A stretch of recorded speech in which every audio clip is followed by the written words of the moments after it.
திமுக அரசு சொல்லக்கூடியது என்ன? இந்த புள்ளி விவரமே மத்திய அரசு கொடுத்தது தாங்க. பாத்தீங்களா, ஒன்றிய அரசே தமிழகத்துடைய சாதனையை ஒத்துக்கிட்டாங்க அப்படின்னு தொடர்ச்சியா ஒரு பிரச்சாரம் பண்ணுவாங்க. எந்த டேட்டாவை எடுத்துக்கிட்டீங்கன்னாலும் சரி. ஏன்னா இந்த மத்திய அரசாங்கத்துடைய திட்டத்துறை அப்படிங்கிறது எல்லா மாநிலங்களிலும் கல்வி, மருத்துவம், பொருளாதாரம், வேலை வாய்ப்பு, மக்கள் எப்படி இருக்காங்க, அவங்களுடைய சுகாதாரம், இந்த மாதிரி நிறைய விஷயங்களை எடுத்து அதற்கு எல்லாமே ஒரு புள்ளி விவரங்கள் கொடுப்பாங்க.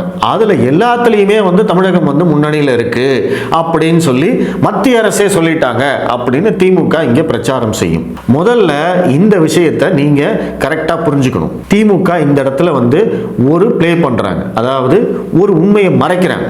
மத்திய அரசே சொல்லிருச்சு, மத்திய அரசே சொல்லிருச்சுன்னு சொல்றாங்க இல்லையா, அது போய் மத்திய அரசுடைய வேலை என்ன, மத்திய அரசாங்கத்துடைய வேலை என்ன, இந்த திட்ட அறிக்கை துறையுடைய வேலை என்ன அப்படின்னா, ஒவ்வொரு மாநிலத்திலும் டேட்டாவை மட்டும் வாங்கி அதை அக்குமுலேட் பண்ணி அதை கம்பைல் பண்ணி ஒட்டுமொத்த டேட்டாவை வெளியிடுவாங்க. அவ்வளவுதான் அவங்களுடைய வேலை.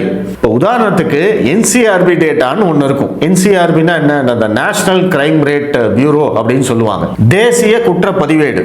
இந்த தேசிய குற்றப்பதிவேடுல தான் இந்தியா முழுவதும் ஒவ்வொரு மாநிலத்திலும் என்னென்ன குற்றங்கள் நடக்கிறது, எத்தனை குற்றங்கள் நடந்திருக்கிறது, எவ்வளவு கொலை, எவ்வளவு கொள்ளை, எவ்வளவு பாலியல் வன்புணர்ச்சி, எவ்வளவு பெண்களுக்கு எதிரான வன்முறை, குழந்தைகளுக்கு எதிரான வன்முறை, ஆணவ கொலைகள், வரதட்சணை கொலைகள், இந்த மாதிரி எல்லாத்தையுமே கேட்டகரைஸ் பண்ணி அவங்க ஒரு டேட்டா கொடுப்பாங்க. இந்த டேட்டாவை எங்கிருந்து எடுக்கிறாங்க? நம்ம மாநில அரசாங்கம், மாநில காவல்துறை பதிவு செய்யறாங்க இல்லையா, FIR, இதுல இருந்து தான் அவங்க எடுப்பாங்க. மத்திய அரசு எந்த ஆய்வும் செய்யறது கிடையாது.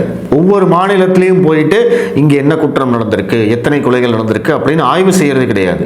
தமிழக அரசாங்கம் கொடுக்கக்கூடிய, இங்க பதிவு செய்திருக்கக்கூடிய அந்த புள்ளி விவரத்திலிருந்து அப்படியே எடுத்து அந்த டேட்டாவை எல்லாத்தையும் கம்பைல் பண்ணி அவங்க ஒரு டேட்டாவை வெளியிடுவாங்க. கொலைகள் நடந்திருக்கு, அதுல உத்தரப்பிரதேசம் முதலிடம், தமிழ்நாடு 2ஆம் இடம். ஆணவ கொலைகள் இத்தனை நடந்திருக்கு, அதுல இந்த மாநிலம் முதலிடம், இந்த மாநிலம் 2ஆம் இடம், இப்படின்னு ஒரு டேட்டாவை கொடுப்பாங்க. ஒவ்வொரு இதுலயும் டேட்டாவை கொடுப்பாங்க. ஆனா இந்த உண்மையை மறைத்து என்னமோ மத்திய அரசே ஆய்வு செய்து இந்த டேட்டாவை வெளியிடுற மாதிரி திமுக இங்க ஒரு பிம்பத்தை கட்டமைக்கிறாங்க. அது எதுக்கு அப்படின்னா, இங்க இருக்கக்கூடிய பாஜகவை எதிர்கொள்வதற்காக, நம்ம ஆட்சி தான் சிறந்த ஆட்சி அப்படின்னு மக்களை நம்ப வைப்பதற்காக உண்மையை மறைச்சு பொய் சொல்லிக்கிட்டு இருக்காங்க.